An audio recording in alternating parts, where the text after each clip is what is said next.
Never before, probably, has inversion been explained so quickly or so simply, so pay attention because that's what we're doing. Inversion is something we do in English for emphasis, formality, or style.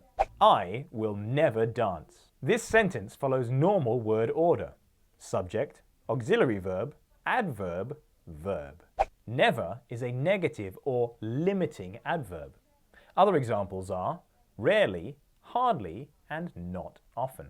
First, move the negative adverb to the beginning of the sentence. Then, invert or swap the order of the subject and auxiliary verb. Never will I dance. If your sentence is affirmative and doesn't have an auxiliary verb, for example, the present or past simple, then add one.